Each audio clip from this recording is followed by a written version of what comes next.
All right, good afternoon, everyone. Certainly want to thank you for being here today. And let's open with the word of prayer, and then we will begin our meeting. Father in heaven, we thank you for your blessings toward us. We're grateful to you for all that you have provided and all the ways that you have made. Lord, we pray that you would continue to guide us and lead us, that you would give knowledge and wisdom, that you would help sustain us as these are trying and difficult times. Lord, I'm asking that you would refuel and rejuvenate those of us that are in this work of justice, that there is seemingly an end, but we do not yet know what is on the other side. And so we pray that you would grant us strength, that you would give us renewal, and that you will aid us for the work that's ahead. Be with us today during our time of meeting, and we'll give you glory. In your son's name we pray, amen. All right, certainly want to remind everyone that early voting ends tomorrow. The last day of early voting for our county is tomorrow. So please encourage your spheres of influence, your constituents, to consider early voting. We know people might have planned to go election day and then stuff happens or the lines are long and things become complicated. So please encourage them, if they're able to, make sure that they vote before tomorrow. Also want to acknowledge the presence of one of our former presidents. Pastor James Turner is here, so we appreciate him, and it's good to have him in the room. And we appreciate him. It's also to have a great colleague visiting with us back in his old stomping ground. Reverend Keith Caldwell is here, so we appreciate his presence as well. Are there any first-timers at IMF? Any first-timers that are here? We'll had an opportunity to hear from our presenter in just a few moments. We appreciate all of you all for being here. Again, lunch is $10. If you're not a member, you can see Reverend Keys, and she will work you through membership. That's $150. We are excited today to have with us Senator Oliver, state senator. So we're going to have her come. Well, let me do this. Do we have any 60-second announcements? If we have any 60-second announcements, if you will come. Following our 60-second announcements, we're going to have the senator come to give us greetings. And then following that, we will have a brief presentation from our IMF Gala Chair, MLK Week and Gala Chairs, to give some information and share some information about the upcoming events, so we're all abreast. And then I will come back to introduce our presenter.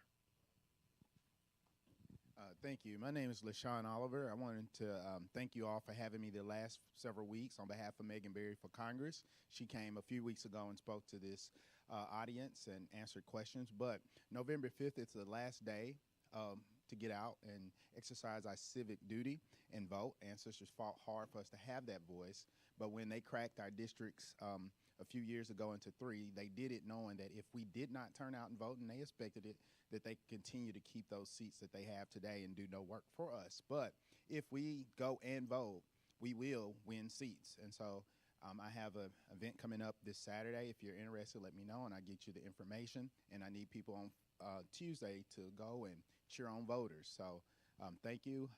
This will be my last meeting unless Senator Oliver sends me as a surrogate on her behalf. But I appreciate the fellowship and the time these last several weeks. It's been it's blessed my spirit. So thank you all.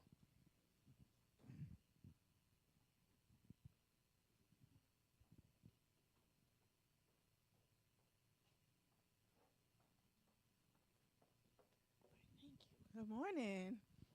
It's not every day I follow up my husband in a meeting or work and personal life collide. that's great.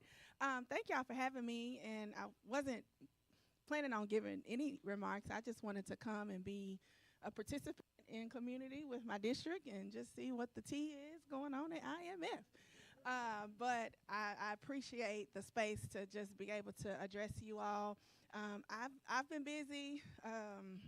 If you don't follow me on social media or get my newsletters, you would know that, but I be out here. It's election season. I'm not on the ballot, but there are a lot of candidates out here that need our support. So I've been crisscrossing the state, going to Knoxville, Memphis, Murfreesboro, Clarksville to support other people because we actually have an opportunity to pick up a few seats here. And so I've been donating my time to make sure that democracy still stands after November 5th. And so please, if you haven't, please vote. We really need you to do that. I'm prayerful for a victory on November 5th. In terms of what I have coming up, legislative session starts in January. So if you have any ideas for legislation or any concerns, now is the time to get that to me because we are starting to draft legislation. So let me know if there are any things that I need to be thinking about for the district. I will be doing town halls. Well, town halls. That's kind of an unsexy term. So I'm calling them happy hours. Next month, I'm going to be going across the district. Senate District 19 stretches all the way up to Goodlettsville, down to, what'd you say, Pastor? Yes. Me too. So yes, my district stretches all the way up to Goodlettsville, down to the Rutherford County line in Antioch. So I'll be at different locations. My goal is to support minority, black-owned businesses, so they will be at various locations. The first one will be on November 7th. Mark your calendars, the North Nashville, Bordeaux area. I'll be at Sweats for that one. And the first 10 people will get a gift card that show up for that. So tell your folks to show up for that, but I'll be at different places throughout the district that I'll put out by this weekend. Other than that, I don't think I have any other announcements coming up, but feel free to subscribe to my newsletter. I send that out, the Senator Source. You can get to it through my social media, but also on my website, oliverfortnsenate.com. All right. Thank y'all so much, and as always, thank you for having me. Thank you. Oh, we could just use one. Can we turn this on?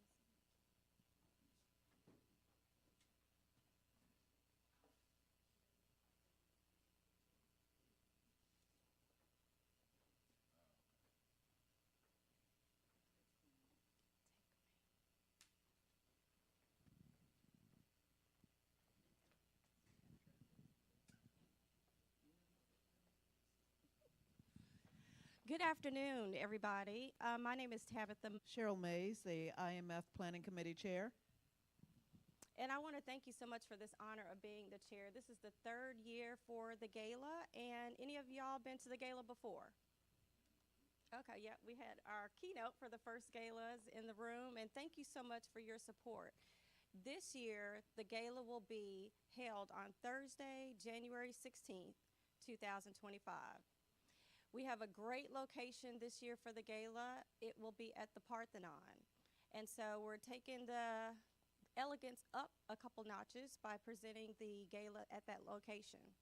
So the purpose of the gala is to help bring in money to give back to the community, specifically to those who are attending HBCUs. And there is a fund that's created. It's an IMF fund. And so the monies will go there to help our young people, help them get into college, help them be able to continue the mission of social justice, and we need each and every one of your support to do that. How can you support? I'm glad you asked. You can support by going online, and we have Brian here who's amazing. He's put our website together. You can also go on our website and actually purchase tickets. And the website address? NashvilleMLKDay.com. Perfect. Tickets right now are $100, which is very low for a gala. You know, these days galas are almost $500. So right now you can get your gala ticket for $100. That price will only be until November 5th, Election Day, an easy date to remember. So after the 5th, the tickets will go up. They will go up to $150. So we have a QR code that we can pass around right now, so you can go ahead and get your ticket. If you could just pass that around the room. All you have to do is scan that QR code, and you'll be able to purchase your ticket via Eventbrite. So after the 5th, again, the tickets will go up to $150. So you want to make sure you go ahead and purchase at that really good price today. And just really quickly, let me give you the correct website. It's mlkdaynashville.com. You will be able to find all the information for the gala and for all the events that are happening for MLK Day week of events at our website. And I just wanted to leave you with this so you could hear King's voice. It was, oh, just a second, I'm sorry. I put this on my IG yesterday, and then when I just kept listening to it, I was like, wow, he is saying the same stuff right now that was relevant 60 years ago. So I just want to leave you with this. To be self-evident that all men are created equal, that they are endowed by their Creator with certain inalienable rights, that among these are life, liberty, and the pursuit. And on Tuesday, 1 week from today, the people of this nation must decide whether they want America to remain true to the great words of the founding fathers. We hold these truths to be self-evident that all men are created equal. We must decide next Tuesday whether America will take the high road of justice and peace, compassion for the poor and underprivileged, or whether this nation will tread the low road of man's inhumanity, the man of injustice, of short-sightedness. Each of us has a moral responsibility, if we are of voting age and if we are registered, to participate in that decision. So, very powerful words that are still relevant today. So next Tuesday, not only is it Election Day, but the last day to get your early bird tickets for the gala.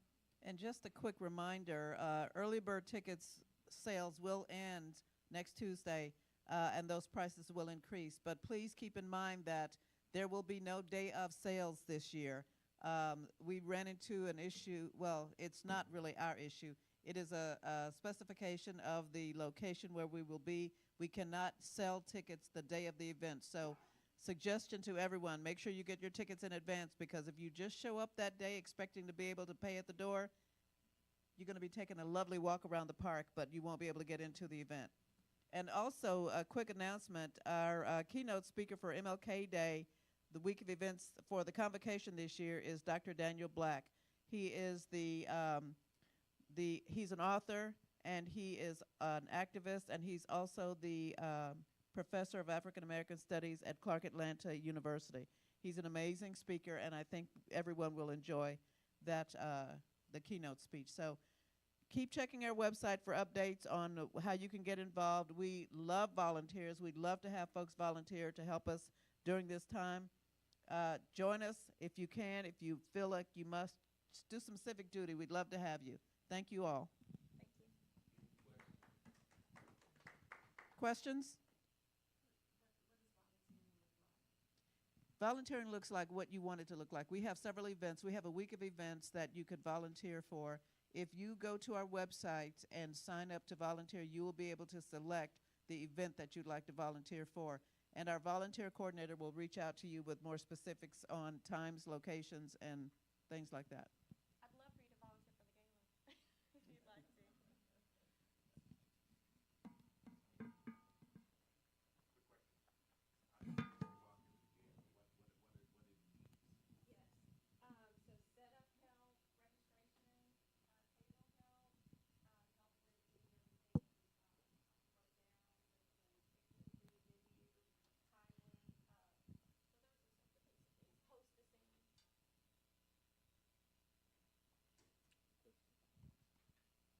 Thank you both very much. Also, I know the name Daniel Black may not ring for some, but if you remember last year around commencement time, Daniel Black had a very viral speech that he gave for Clark Atlanta graduates that really set the internet ablaze. And so we are looking forward to his words for the MLK Day. And we thank our planning team, our co-chair, and our chair of the gala for their wonderful work in leading and planning of this initiative and effort. It's our 40th anniversary, and so we're looking forward to please invite your churches, your spheres of influence, your organizations, not only to the gala, but also let's be present for the week of events for MLK Day, particularly our pivotal day in which we march from here to TSU. We want to make sure that those we have influence with are present and know the significance of the day. We are now in time for our presentation. Yes, ma'am.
Thank you all for that.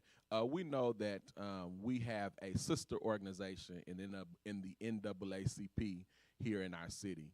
That the NAACP has been a long-serving organization. Many of us are dually aligned. We are members of IMF as well as the NAACP. And so we are excited to be able to have the opportunity to hear from our president of the NAACP, Mr. Williamson. He's going to come give us information, give us update, give us review of the work of the branch and how we can be in support and how we can be in concert with the work that the NAACP is doing. Can we welcome him as he comes?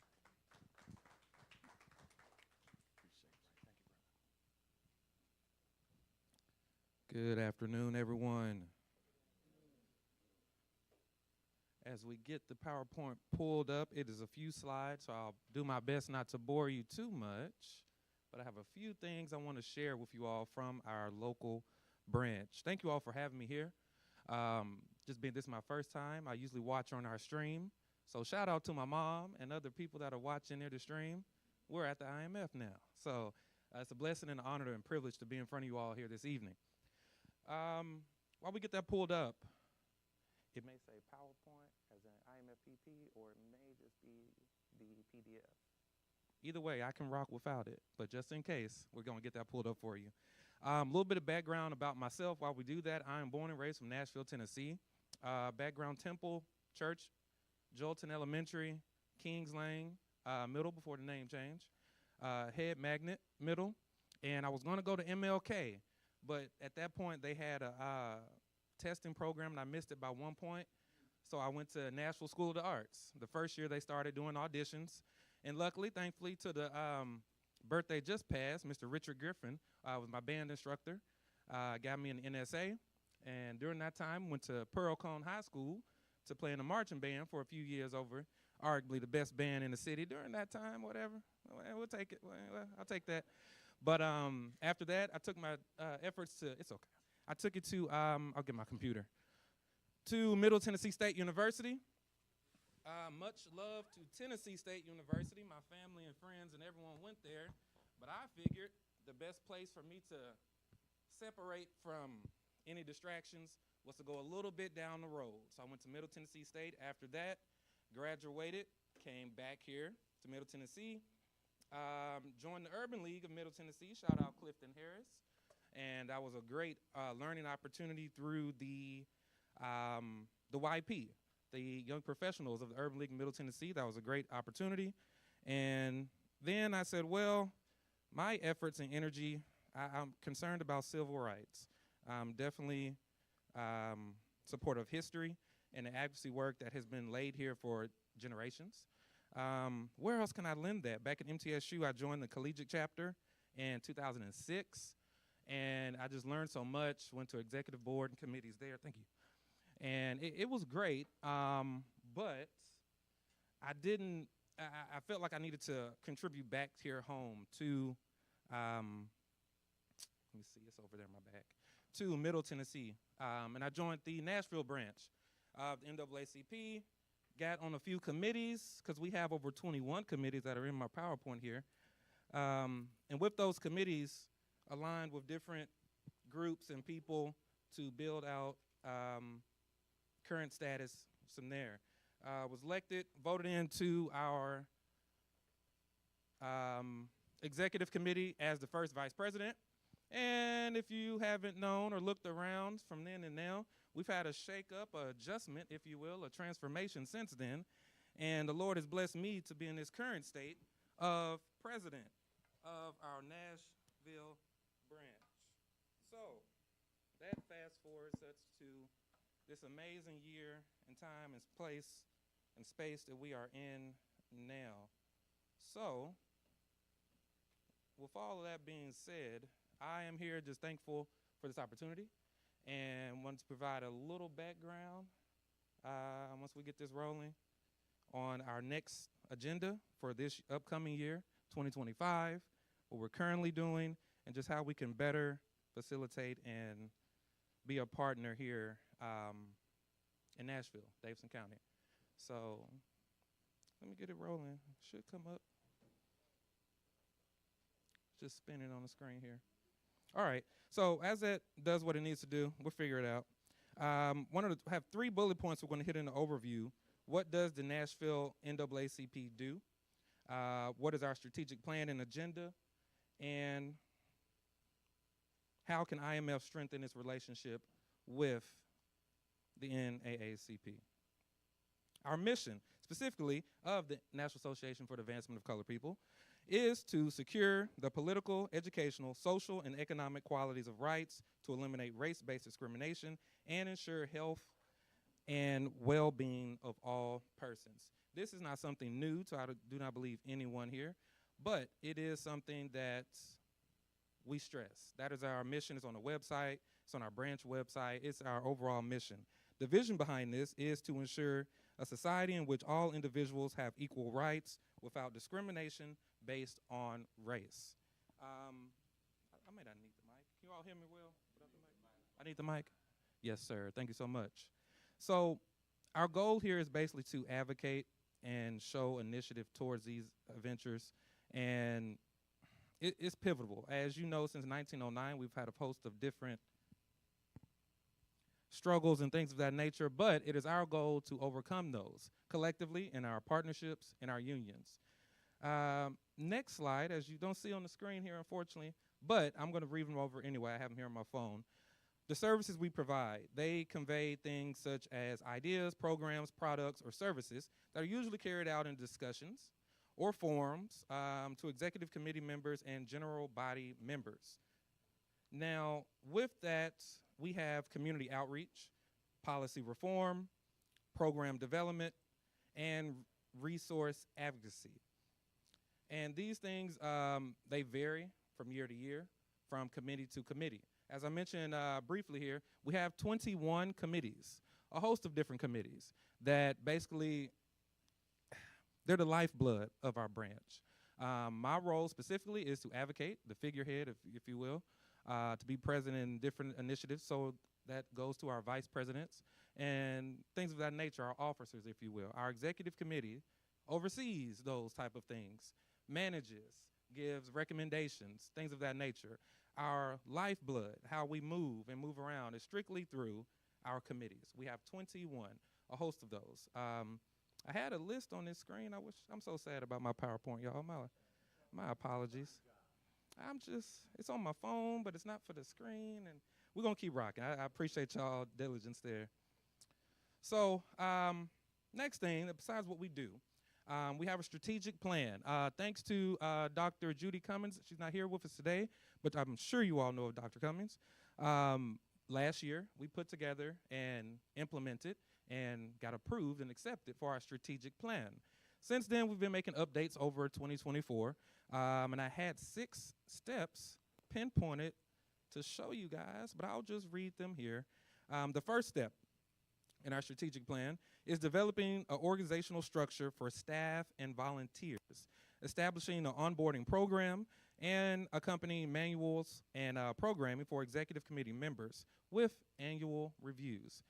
This year's annual review is coming up in December, but that is the first step. Also with soliciting and identifying volunteers for branch work through the community structures, and supporting branch initiatives and creating NAACP coalitions with internal and external stakeholders around the community. That was step one. Step two, improving membership data collection and reconciliation of current member base, developing an annual countywide membership campaign, submitting quarterly reports from the membership committee to our executive committee. Currently, they receive oral reports. We don't want that to just be oral. We want data. We want numbers to be present and documented. Maybe yourself, maybe others and friends and family will say, I've become a member, but I didn't get a card. I've become a member and I didn't get an email. I've become a member and I wanted to join a committee and never got a response back. Well, strategic plan step two is initiating those things, from just simple dropping off your money down the street at the branch and not receiving anything. We're making that streamlined digitally. Online, a record, Excel sheets documented, so we don't just picking up gaps that previously may have been missed. Step three, and this is 3 through 6, so I won't have to go through each one and hold up too much because I want to open this for questions and all of those good things. 3 through 6, I'm about to run through. Be the premier advocacy group for civil rights for blacks and African Americans in Nashville. We have been for quite some time, decades, but well, over certain years, you know, things go up and down. We are in the process of rebuilding that back up. We would like to be looked for, black and brown issues. Not just one. There's a host of other organizations that do that, but we need to reestablish that same type of trust, that same type of guidance, that same type of resource for our community. That was step three. Step four, reactivate youth and college units in the Nashville area. Reactivate it, which means our NACP units throughout our colleges. TSU, we luckily got that. They were already online, but you know, sometimes you got to get the paperwork right through the state and what. We finally got that done. TSU is back online. Currently working with Fisk University with their historic legacy with John Lewis Foundation used to have it. Everything that Fisk has been established for, we are currently in the process of getting them back online. Working with Belmont, and we all know Belmont has their own specifics, how they operate. Shout out to Belmont. We're coming there as well to reactivate our black and brown students at Belmont University. ABC, American Baptist College. Recently, our second Vice President, David Connor, has been working with them to reactivate ABC. And that would also go for Meharry and I believe I'm probably missing one, Trevecca, and one more, David Lipscomb. We're currently in active planning for that part of strategic plan, reactivating our college units. And they are active. The college students are there. They haven't had full programming guidance for quite some time. And that usually goes through, well, specifically goes through an administrator on the campus, a executive leader. We're communicating with them to get these students back involved. Step 5 is to expand the electoral application and voting power for all Nashville people of color. As another one of our state representatives' interests, this is something that we have to advocate for and make sure we are ready to vote. I know this may sound like a last-minute pitch here 6 days before a national election, but guess what? We have elections every year. It's not just our presidential one. We need to strengthen and expand our electoral application and voting power for all Nashville people of color. Step 5. Step 6, and the last one here, creating and or developing a civic engagement chair who will strategically invest in voter registration, voter awareness, and education, and our GoTV activities. And GoTV stands for Get Out the Vote. So those are the top 6. It's currently 8, and the other 2, I believe I can pull it back. I believe my battery died here on my poor little tablet. But the other two are basically activities in the community, kids, youth development programming, and volunteerism. Those are the last two. And this is an 8-point strategic plan that we have been structured for quite some time. This wasn't just my putting together. The entire committee under multiple administrations have galvanized this over the past 4 years and prior even of this current 8-point, 8-step process. Now, if anyone would like a copy of this and further detail, I can share it. Give me 2 minutes to plug in this computer and get it charged, and I'll be glad to share any of this information about the 8-step process that we are currently actively checking off a lot of these boxes, but this is still going into the strategic plan of 2025. And the last point, how to strengthen relationship with the NAACP, besides myself or just members you may know, how about you join? That'll be awesome. So becoming a member, placing membership online at naacpnashville.org or at the local branch. We would love to get membership. We would love to get your activity. We would love to get your donations. We would love to get your support. We would love to get anything you think you can contribute to the Nashville branch of the NAACP.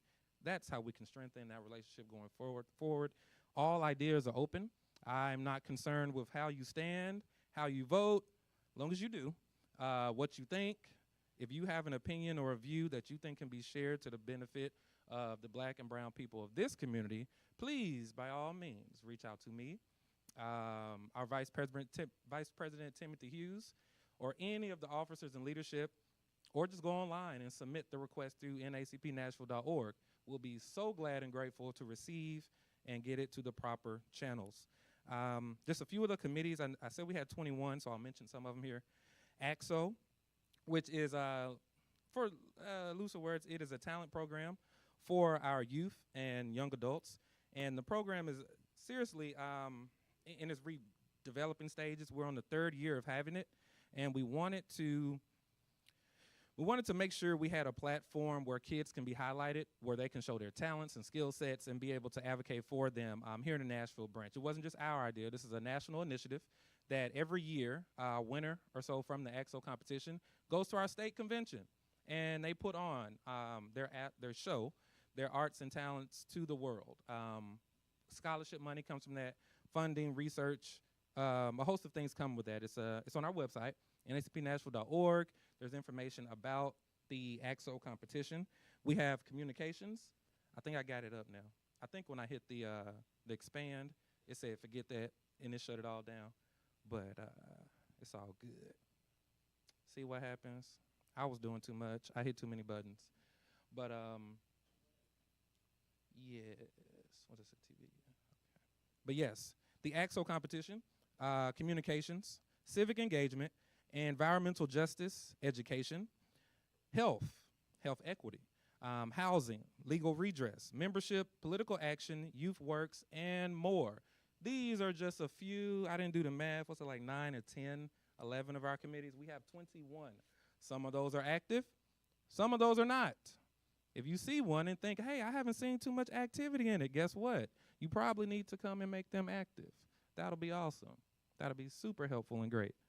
And last but not least, for more information, we have our phone number to the branch office, 615-329-0999, or our website again, naacpnashville.org. Address is up the street here. I'll walk with you or drive you down there if you're not familiar. It is 1308 Jefferson Street. Our location, I won't go into a history of how we're there, but a long, illustrious history. We're currently in a preservation stage of our local branch office. Grant funding, Metro Historic Society, the State Historic Department. We're working on a lot of things to preserve the history of our current branch. It's in the work. I'm open to all questions on that. And last but not least, perfect time in the main slide. I'll be remiss if I didn't put this one up here. Thank you all. Thank you all for this opportunity. Our Freedom Fund banquet, we are on the door of it. It is this Saturday, November 2nd. If you haven't got your Freedom Fund ticket, go ahead and do so now, because I just had to call one of our programmers this morning to reopen the link online because people are still trying to get their tickets. There's still a few days left. As our MLK chair just mentioned, we will be shutting this link down on Friday. You will not show up on Saturday and walk in with your $10,000 check. Now, if you come in with $10,000, well, we'll find. I'll get up. We'll figure that out. But you know, if you want to just come solo, we definitely need you to come get your seats and be available for an amazing event that Chair Beverly Glaze Johnson and the entire committee has put together. I can't. I try to stay away from other people's planning. That's what I like to do, and have people to be able to do their own thing. Chair Beverly Glaze Johnson has done it 2 years in a row. She has put together an amazing show for y'all this Saturday. So that's to our left, and left, right. To the other side of the screen is a ride to the polls. As I said, our election day is next Tuesday, 3 days after our Freedom Fund. We already have we've been told 200 poll watchers are already mobilized that are not partners of anyone in this room. They already have plans for election day. After this meeting, I'm going to go pick up my poll watcher certification, because we're going to be out there too. It's going to be an eventful day. So the one thing we're trying to do as the organization is have rides to the polls. It costs too much to do early voting, and it was 2 weeks worthy, and we decided, hey, let's just pick election day, one solid day from 7 a.m. to 6 p.m. If you need a ride to the polls, you can call the Nashville branch, and we'll hook you up. We're going to find a way to get you to the nearest polling location. And, well, that's that on that. We have a host of different organizations. Delta Sigma Theta Alumni Chapter, I believe Middle Tennessee here. The AKAs, the Alpha Delta Omega, Stone River Baptist Convention, and a host of others that are listed on the flyer. They're on the commercials, if you haven't heard the commercials on the radio.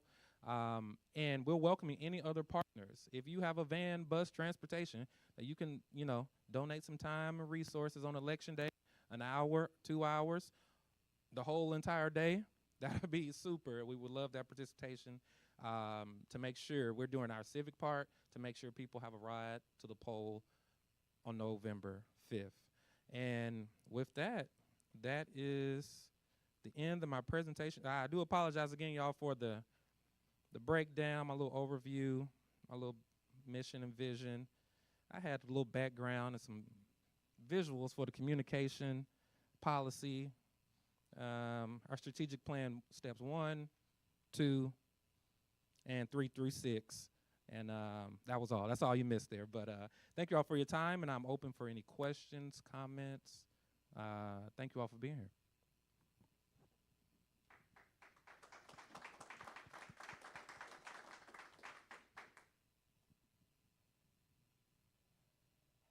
Yes, ma'am. God bless you. Thank you.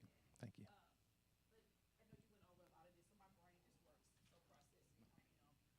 And the priorities and goal setting mindset. Can you go over your 3 biggest priorities for next year, and then what would you like to be true at the end of 2025? Oh, yes. That's good. Ain't nobody asked me that. Thank you. Yes, that's perfect.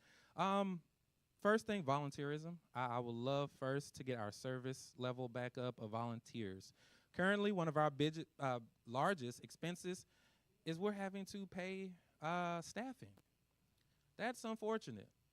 In previous years, that has been allocated for volunteers, retired, people just want to dedicate time or have the capacity to do so, and has taken care of those needs. Well, inflation, economy, just working. All of us got 2 multiple jobs, so it's understood why. The problem is to fill those voids, we have been having to use the few resources we have. We've been having to use those for staffing. Volunteerism is one thing I would like to have increased. Step 2, membership, always membership. One of our past president, Ludi Wallace, would say, always mention the memberships. Always talk about the membership. So memberships, always joining committees, or just sitting in and passing information. We don't want to put everyone to work who may not. We don't want to, you got to do this, you got to do that. But if you're able to, your membership will put you in a place to be a part, get information, sharing it, and actively being a committee chair or a committee member. And thirdly, just to get a better foothold on the city.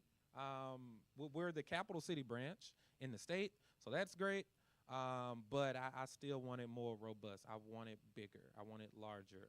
By the end of 2025, we're going to do just that. And what it looks like, just more people on board. I love when I get comments when, oh, it was like this in the past, and somebody didn't get a ticket to my gala in '97, and I ain't talked to them since. Yeah, we're changing that now.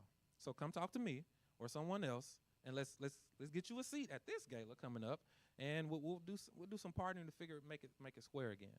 So just ending any bad trauma or bad taste in anybody. I'm here to be the mouthwash. I'm here to clean that out, and we fix this right up. We're the capital city branch for that reason. Our predecessors, Brother Keith Caldwell, a host of other, the litany goes on of past presidents and leadership, Sonny Dixon, Cheryl Gwynn, Vanita Lewis, a host of others that I'm missing, and yet they're going to talk about me later. But all of our leadership prior have led such an impact on this organization. By the end of this year, we're going to ramp it back up in honor of them. So that's That's not mine this time. okay. Yes, sir. Mr. President, you talked about past leadership, and I just want to ask you about the sustainability of leadership at the NAACP, which has been an issue throughout all of those administrations that you've mentioned. To go from one administration to another and restart, to try to catch up, figure out what is going forward, what's not going forward, has been something that has been a burden, actually, and maybe something that has not allowed us to go as far as we can. You know, there are other organizations like the Urban League you mentioned where they have an executive director. That executive director is not a volunteer that changes out every year. That executive director is paid. That executive director continues to bring that continuity from year to year.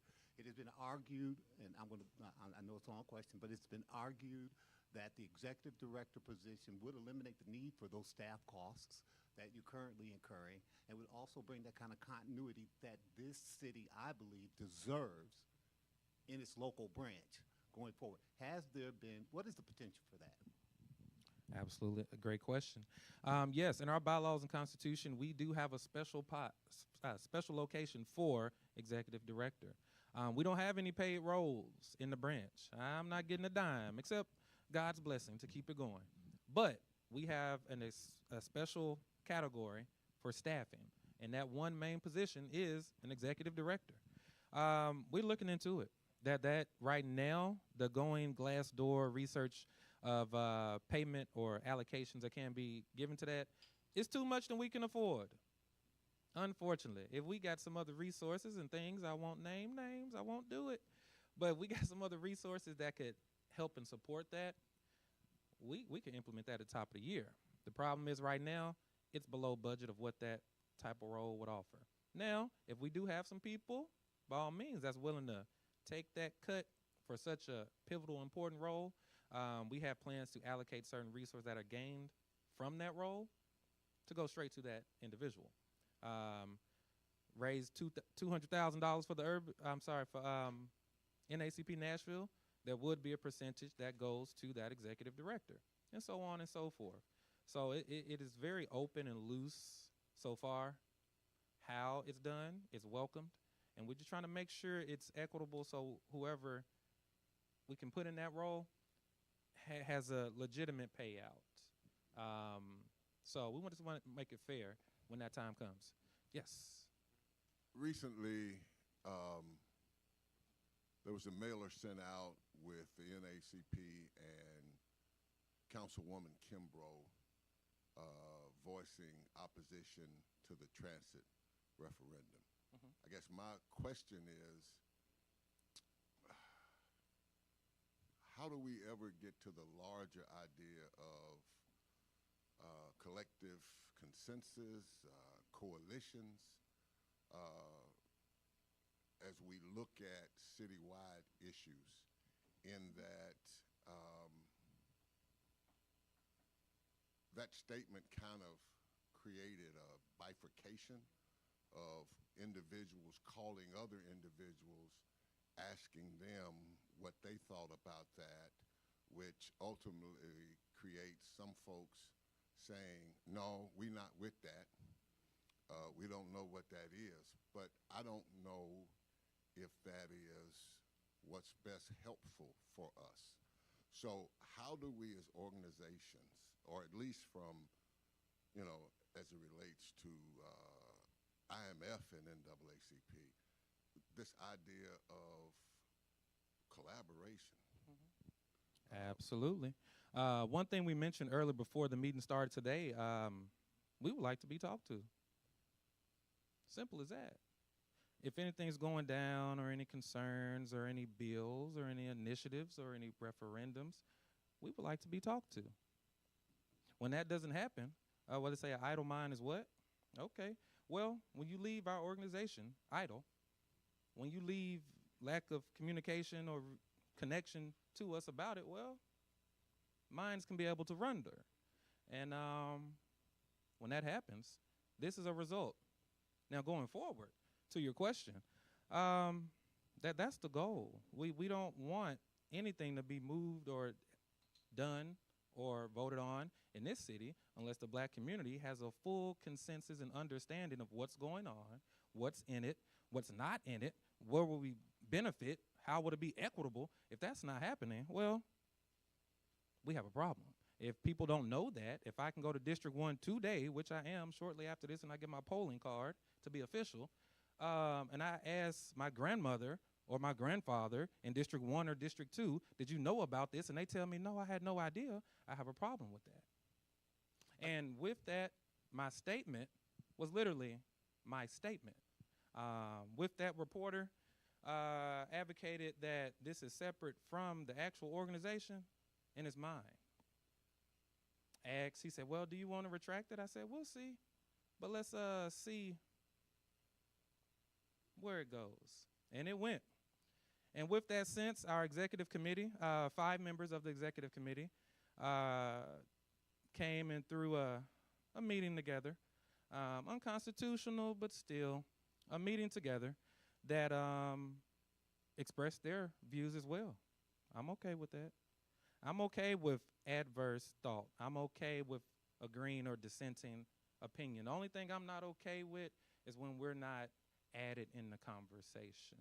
If you allow me to come up with my own conclusions, do my own research, get my own Titans contract pulled up, I can see a host of different things and run with it. But I don't do that.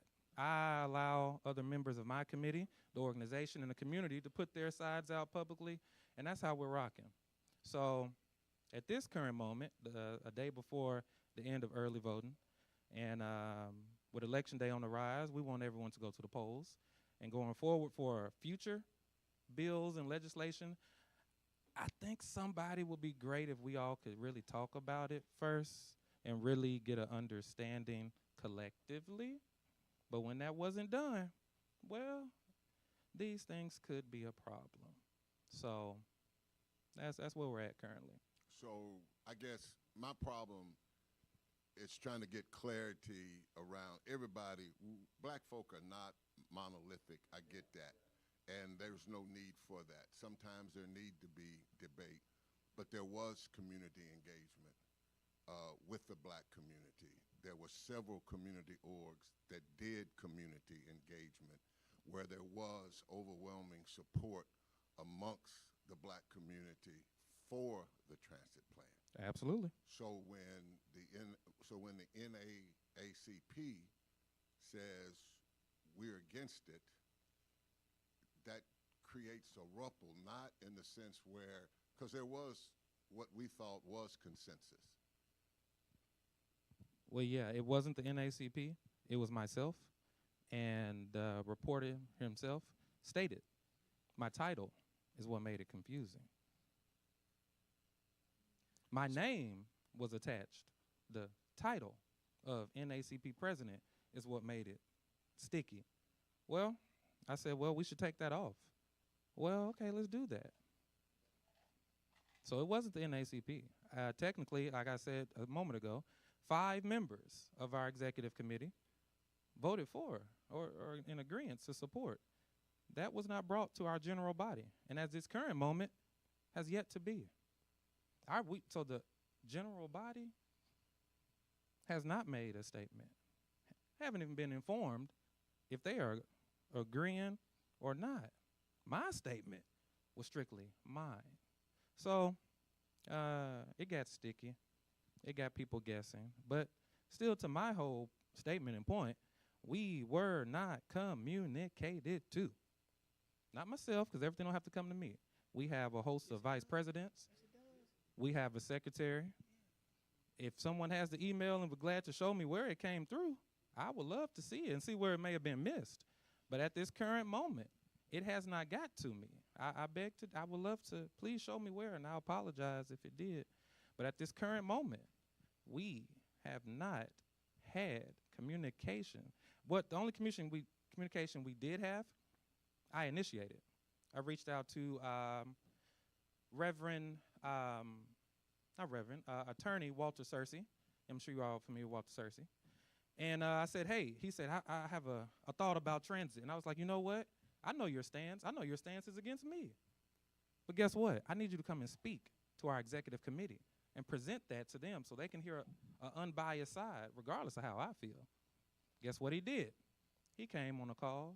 He gave his stance. No objection from me. That's all the communication we have gathered. Yes, sir. So, Jonathan, I want to commend you on your leadership, first off.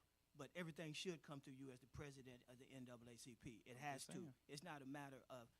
My question is, when I was the president, we did a record amount of fundraising, but prior to that, the state had come in and put us under receivership. So, is the branch still under receivership under Gloria Sweet Love? Thank you for saying that. Is it? No, it is not. Okay. So thankfully, I'll give this credit. I'm not going to take all the credit here. I'm going to give this to Dr. Cummings. She came in at the end of last year and tightened up. Okay. Interesting choice there, but tightened up the branch. The strategic plan that's on your screen here, we all came together and presented that strategic plan. That has got us out of administrative hold. So I had that strategic plan, and she wouldn't raise it up. I'm glad to hear that you're out, but the manipulation from the state, I'm glad you're no longer under that, so I can support you now. Yes, sir. And it's at the same time, I'm not gonna. I feel those sentiments, so I'll keep it nice. Okay, yes, sir. I definitely feel those sentiments, and it's just been a blessing that we have been able to come out of that. We have full autonomy at this current moment, thanks to coming out of that hold. We're making national connections, and we're making great connections with our state now. So that, like I said, previous administrations created and established this strategic plan. Brother Caldwell, thank you, because that we added into that, and over the past year since, and we finally have got clear. So we're grateful to, at that point. That's what we've been trying to do a lot more this year and able to do for the next 2 years under my leadership to keep that going. So yes, we are clear from that. We're in good standing. Still the largest membership in the state, and still the capital city branch. We're not handcuffed anymore. So thank you. Yes, sir. I think brother right there, or yes, Brother Turner. Quick question. So you talked about the collaboration piece. So it's kind of like a two-part.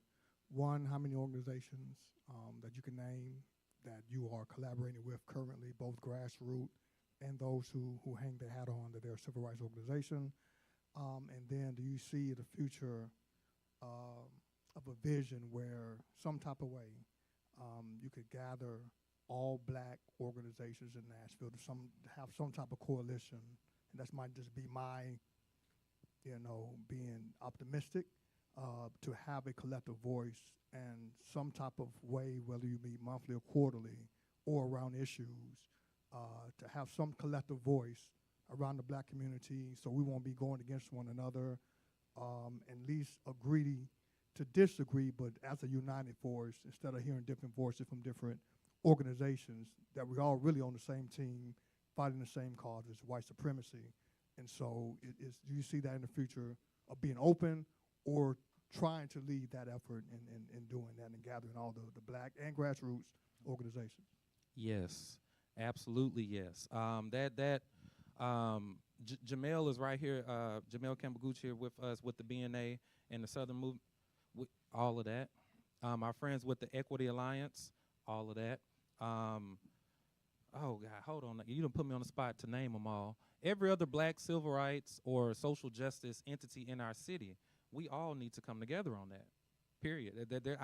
I'm not, one thing I mentioned to the administration and our team, I'm not about making feuds over different ideas and opinions. Why? Our people do not need to be divided over what you said in your bylaws, we on the same fight together. And every organization needs to come together and do that. As to your question, what do I want to see 2025? Add that to the next point, please. All of that has to happen. If that doesn't happen, we will not be successful. And I don't believe any other organization will be to the success that they can be at without that. Jamel, with the group, they didn't give y'all $1 million, correct? You asked for 10, correct? That's a problem.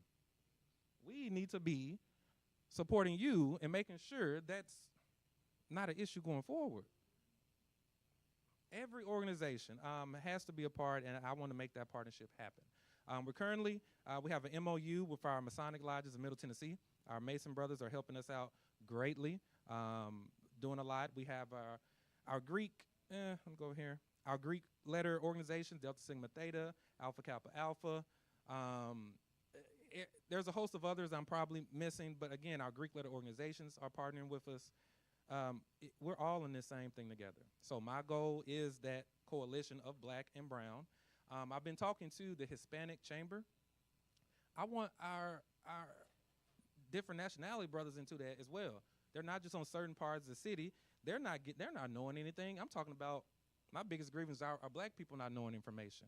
Our Hispanic, Italian, different nationalities, our African culture that is now robust here in the city. They're not privy to all this, but they're going through the same injustices. We have to partner with all of them, all people of low income, low status, if you will, to the current structure.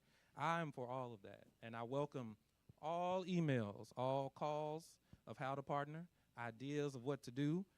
You got some programming you want us to help on? Well, let's see when. So let's see how many people we can get over. That's why I want volunteers to be up. So while we doing something on the Freedom Fund on Friday, y'all got an event on Sunday. I'm sorry, this on Saturday, November 2nd. If y'all have an event on November 3rd, I need somebody from us there.